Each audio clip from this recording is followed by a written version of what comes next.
Time of the gentleman has expired, and the gentleman from Texas, Mr. Paul. Thank you, Mr. Chairman. Mr. Chairman, I'd ask unanimous consent to submit a written statement for the record. Mr. Chairman,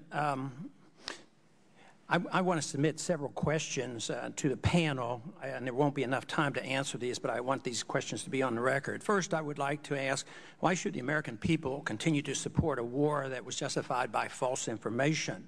Since Saddam Hussein never aggressed against the United States, Iraq had nothing to do with 9/11, and Iraq had no weapons of mass destruction. It is said that one must continue the war because we have already sacrificed so much. But what is moral about demanding even more needless sacrifice of American lives merely to save face for the mistake of invading and occupying Iraq? Doesn't it seem awfully strange that the Iraqi government we support is an ally of the Iranians who are declared enemies? Are we not now supporting the Iranians by propping up their allies in Iraq? If Maliki is our ally and he has diplomatic relations with Ahmadinejad, why can't we? Why must we continue to provoke Iran just looking for an excuse to bomb that country?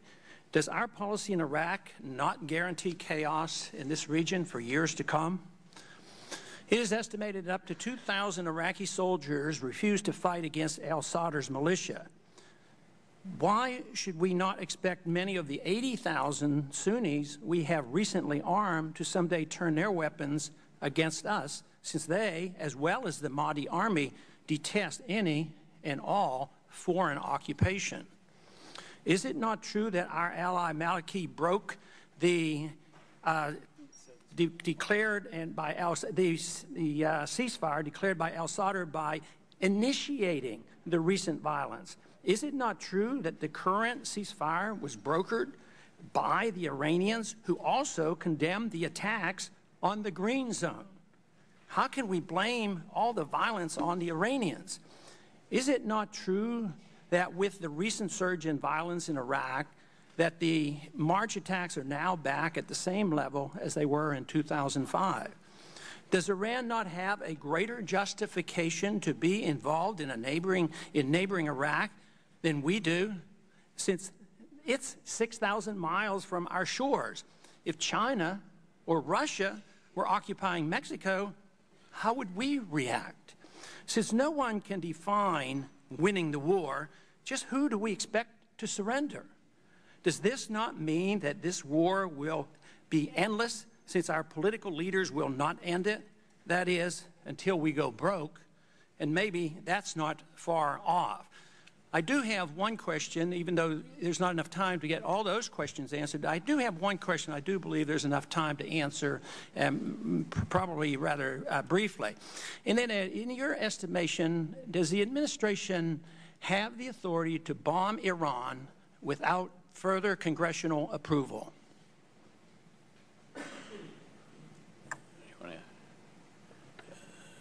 Congressman, I'm the commander for Iraq, and I do not know the answer to that question, and it's not within my purview. Congressman, nor is it in mine. You know, my job is Iraq. I'm just not competent to pronounce on an issue like that. Well, it just seems to me that we couldn't get an answer like no. It seems pretty obvious that under our Constitution, that's the way it works, that we're supposed to confer with the Congress, and it would be spreading the war. We know what kind of how the war spread in Vietnam without congressional approval and what that led to.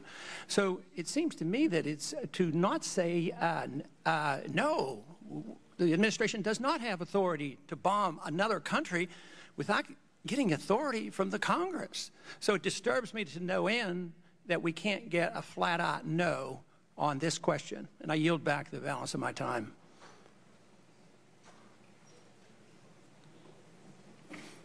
Time of the gentleman has expired. His entire remarks will be part of the record. And the gentleman from Massachusetts, Mr. Della. Yes, Ambassador Crocker.